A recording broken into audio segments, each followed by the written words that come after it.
ஆதரவுடன் ஆட்சி அமைக்க முன் வந்தார் இபிஎஸ் இன்னைக்கு சிவி சண்முகம் காலையில சொல்லியிருக்காரு. அதாவது சிவி சண்முகம் இப்படி சொன்னதற்கு எங்களுடைய நிலைப்பாட்டை தேர்தல் முடிவு வந்த அன்று மாலையே எங்கள் தலைவர் தளபதி அவர்கள் வீட்டில் படுத்து தூங்காமல் நேரடியாக இதே அறிவாலயத்தில் வந்து திராவிட முன்னேற்ற கழகம் ஆக்கப்பூர்வமான எதிர்க்கட்சியாக செயல்படும் என்பதை மிக தெளிவுபடுத்திவிட்டார். அதோடு மட்டுமல்ல, அடுத்த நாளே 5ஆம் தேதியே தான் போட்டியிட்ட கொளத்தூருக்கு சென்று வாக்காளர்களுக்கு நன்றி தெரிவித்து விட்டார்.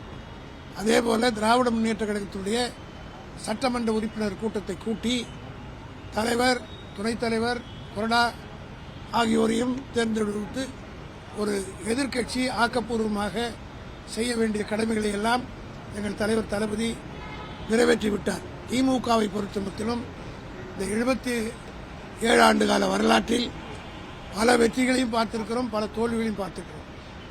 தமிழ்நாட்டினுடைய வரலாற்றில் இல்லாத அளவுக்கு 234 தொகுதிகளில் 220 தொகுதிகளில் எங்களுடைய கூட்டணி தலைவர் கலைஞருடைய தலைமையிலே தனியாக திமுக 184 இடங்களிலும் கூட்டணியோடு சேர்த்து 220 இடங்களிலும் வெற்றி பெற்று சரித்திரம் படைத்த திமுக இதுவரையில் அந்த ரெக்கார்டை உடைக்க யாரும் முடியவில்லை.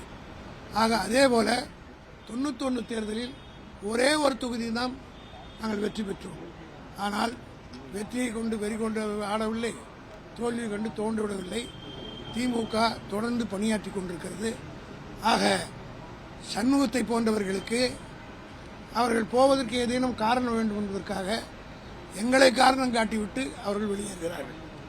ஆக அவர்களால் குறிப்பாக சிவி சண்முகத்தை பற்றி உங்களுக்கெல்லாம் தெரியும். தொடர்ந்து பதவியிலே இருந்தவர்.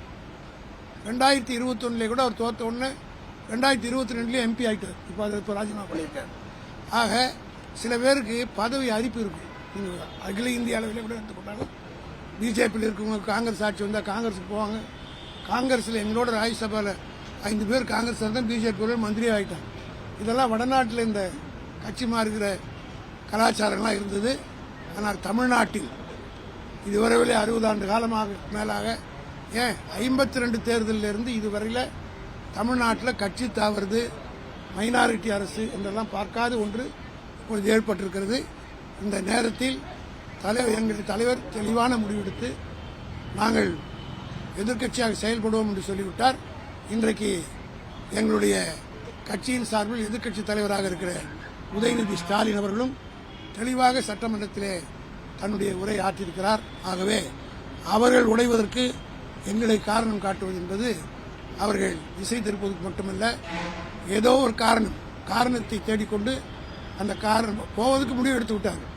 பழமொழி சொல்லுவாங்க, எவ்வளவுதான் நீ பூட்டி ஒருத்த வச்சாலும் ரொம்ப நாளுக்கு வச்சிருக்க முடியாது, அது கதை உடச்சிட்டு போவான்னு சொல்லுவாங்க. அதுபோல இவர்கள் பூட்டி வைக்கப்பட்டிருக்கிறவர்கள் கதையை உடைத்து கொண்டு போவதற்குரிய காரணங்களை தேடி அடைகிறார்கள்.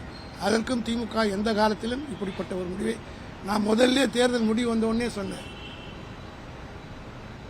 இது அது 2 பேரும் இணைஞ்சு எடுக்க போறீங்கன்னா these are all speculations and rumors என்று சொன்னேன். I made it very clear on the very next day itself. அதுதான் இன்னி வரல எங்களுடைய ஸ்டாண்ட். அவ்வளவுதான்.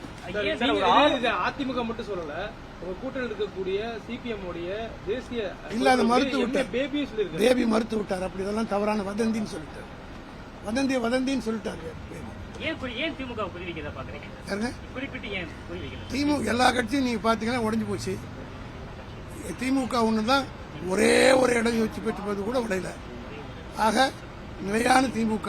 அதனால வெற்றி தோல்வி பற்றி எங்களுக்கு கவலை. நான் தெளிவாக சொல்லிட்டேன். ஒரே ஒரு இடம் நினைச்ச போது திமுக ஸ்பிரிட் வரல.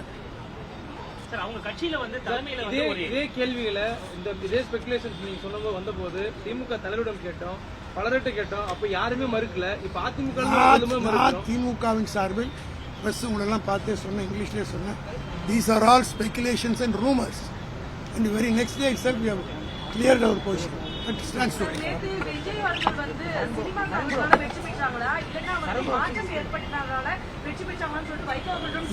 அதாவது விஜயை பொறுத்த மட்டிலும் திமுக அதிமுக ரெண்டையும் எதிர்த்து தான் மாற்ற வேண்டும் என்று சொல்லி தான் ஆட்சிக்கு வந்தார்.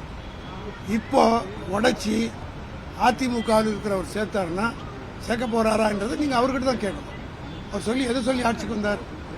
60 ஆண்டு காலமாக ஒரே 2 கட்சி தான் இருக்கு, இதுக்கு மாற்றம் வேண்டும்னு சொன்னார். இந்த மாற்றம் வேண்டும் சொன்ன விஜய் அவர்கள் இப்போ பிரிஞ்சு போறவங்கள சேர்த்துக்க போறாரா, மந்திரி பதவி கொடுக்க போறாரா என்றது நீங்க அவரை கேட்டு தான் தெரியும். சார், அதிமுக ஒருவேளை அவங்க சொல்ற போல திமுக அதிமுக சேர்ந்து ஆட்சிக்கு வந்தா கூட அவங்களுக்கு தான் அமைச்சரவை கிடைக்கும். இன்னைக்கும் தாவே கட்ட போய் அமைச்சர் அந்த போஸ்ட்டுக்காக தான் போறாங்க. இதை தெளிவுபடுத்த வேண்டியது விஜய். அதான் நான் சொன்னேன், கட்சி உடைஞ்சு அங்க போய் ஆதரிக்கிறேன்னு சொல்றாங்கல்ல. விஜய் சொன்னது தமிழ்நாட்டிலே மாற்ற வேண்டும், அதை நம்பிதான் ஓட்டு போட்டிருக்கதாகவும் சொல்றாரு. குறிப்பிட்டே சொன்னார் 2 திராவிட கட்சிகளே தொடர்ந்து ஆளணுமா. ஆக 2 திராவிட கட்சிகள் ஒரு கட்சி இப்போ உடைச்சி அவருடைய அமைச்சரவையில் சேர்க்க போறாரா, இல்ல என்ன முடிவு எடுக்க போறா, நீங்க அவரை தான். பிளே ஸ்டோர் மற்றும் ஆப் ஸ்டோரில் இருந்து பாலிமர் செயலியை QR கோடு மூலம் பதிவிறக்கம் செய்யுங்கள். செய்திகளை உடனுக்குடன் பெறுங்கள்.